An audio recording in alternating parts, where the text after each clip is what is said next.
Je m'appelle Grégory Bruchanski, je suis expert comptable depuis 2013. J'ai racheté la fiduciaire en 2016. Nous utilisons FinManager maintenant depuis juin 2020 et nous sommes une équipe de 8 personnes. Mon but était vraiment de rester libre, notamment de tout ce qui était serveur informatique, qui était quand même très lourd pour une équipe relativement réduite comme la mienne.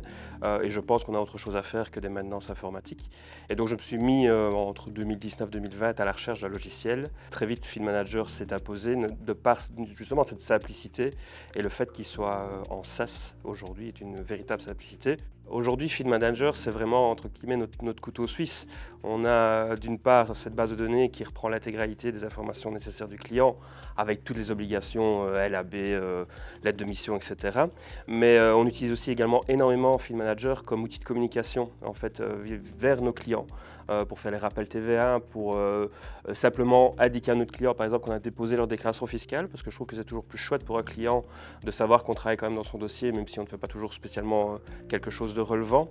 Et on a intégré TwinTax notamment à FinManager, mais c'est FinManager aujourd'hui qui gère quand même l'envoi de la fiche de paye au client, parce qu'on voulait vraiment un outil qui permet de centraliser la communication vis-à-vis du client.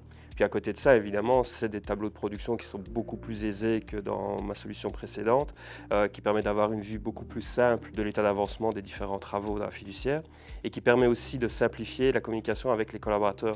Je fais souvent des petites réunions avec les collaborateurs dites planning où on va chercher les situations à faire, par exemple, et ce genre de choses. Et j'utilise personnellement énormément les petites notes qu'on peut mettre à côté d'une tâche qui permet peut-être de mettre une priorité ou de dire tiens, il ne faut pas oublier de prendre rendez-vous avec celui-là ou ce genre de choses. Ça permet d'avoir une certaine traçabilité de ce qui est fait. Et en tant que manager, c'est toujours sympa de pouvoir à un moment donné se poser et voir que les choses avancent quand même et ce qu'on a pu faire. Et alors, ici, très récemment, depuis le troisième trimestre 2022, on a migré sur WinAuditor, qui nous permet également une intégration beaucoup plus poussée et je trouve qu'un accès plus facile pour les clients aussi.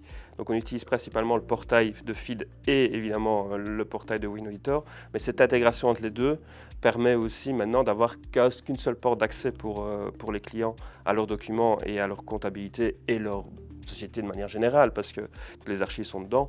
Donc je trouve que ça a aussi accéléré pas mal les choses au niveau de l'intégration des clients dans le processus de digitalisation. Précédemment, on avait une difficulté de facturation entre les forfaits et le réalisé. Et on voulait accélérer le processus de facturation, notamment au forfait. Dans notre solution précédente, on a tout été mélangé.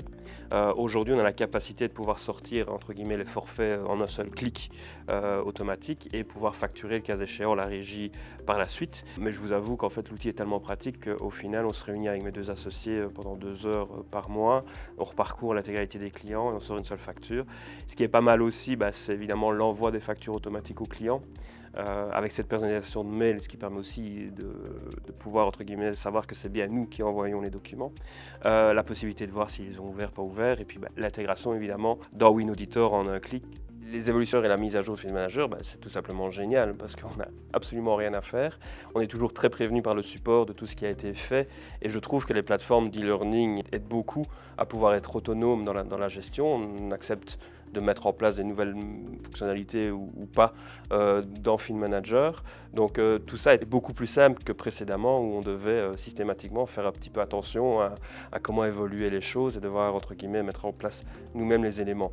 Alors ce qui est bien, c'est que c'est hyper réactif parce que de votre côté, vous êtes bien conscient que le métier évolue aussi, qu'on a besoin de ce support derrière pour pouvoir avancer de façon posée. Ça a simplifié énormément de choses. Comme je vous dis, on est expert comptable, on n'est pas informaticien, on n'est pas des spécialistes du développement et le fait d'avoir un outil qui est mis à jour, dans lequel on peut avoir confiance, parce qu'on sent quand même que les mises à jour sont quand même travaillées, ça simplifie en fait le quotidien, la gestion quotidienne et on peut se focaliser sur des choses essentielles dans la gestion de notre boîte et puis alors évidemment dans la gestion de nos clients.